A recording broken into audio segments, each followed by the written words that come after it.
Fala aí, galera, meu nome é Josias, sou da Playson MB e hoje eu vim aqui para tirar algumas dúvidas de alguns clientes, parceiros aí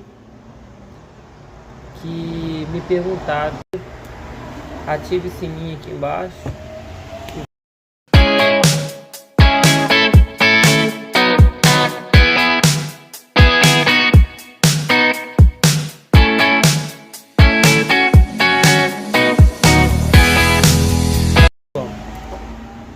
Então, galera, o negócio é o seguinte,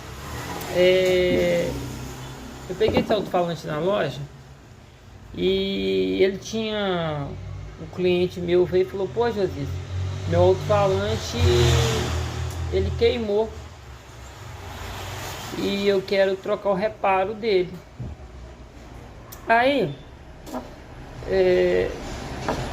eu peguei o alto-falante e vi que tinha alguns defeitos no alto-falante. Aí ele falou: Josias, pode ser a caixa, que pode ter ocasionado eu queimar esse alto-falante. Eu falei assim com ele: ó, tem um conjunto de coisa, corte de frequência, você não faz o corte lá no seu close-over, no seu processador do seu carro, pode ocasionar queima.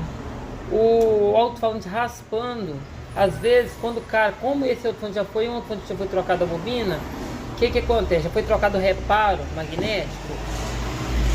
Se ele ficar raspando também, ele vai raspando até queimar, como é o caso desse alto-falante, que tem várias fissuras aqui na bobina, que é de quê?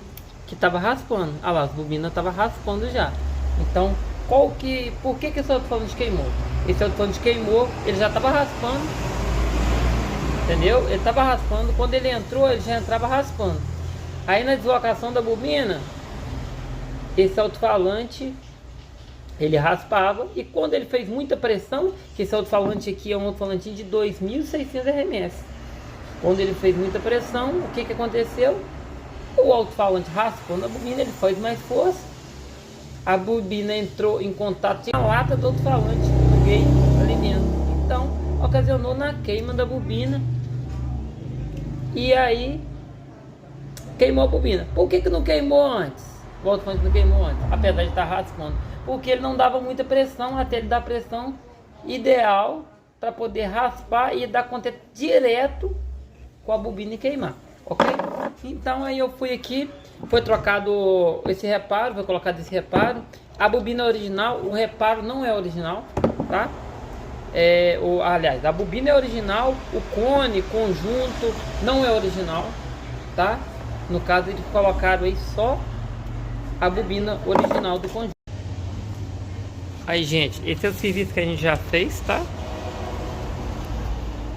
Aqui, ó, tudo feito certinho, tá?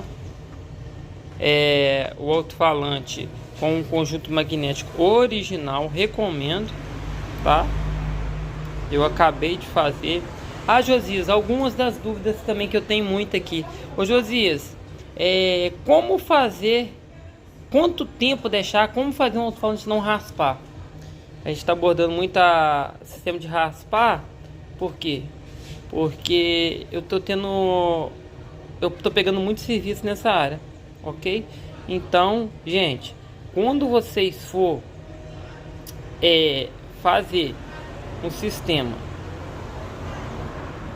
desse aqui, o ideal é que vocês, quando for colocar para centralizar a bobina, vocês confiram muito a altura da bobina, se não vai bater na cúpula lá de baixo do alto-falante, e a hora que vocês for colocar os gabaritos aqui em volta, vocês confiram a grossura, se não é muito fino.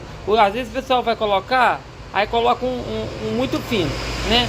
Aí fica largo, e por ele ser muito fino, quando você colar o reparo, a bobina entorta. Então, e o ideal é vocês ficar ligados nisso aí. Igual que tá vendo aqui, ó. Ó, tá firme, tá vendo? Por quê? Ó, tá firme. Por que, Josias, tá firme? Porque eu coloco para travar a bobina mesmo, para não ter perigo de raspar depois. Beleza, gente?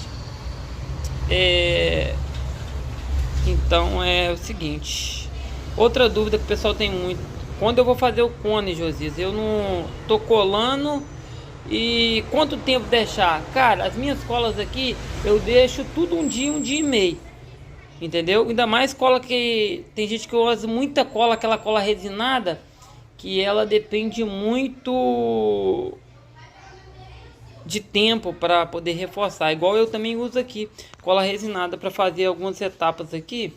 Só que por isso que eu deixo um dia e meio. Para quê, Jesus? Para poder a cola ela secar certinho, e aí depois a gente também já faz os testes antes de entregar para o cliente.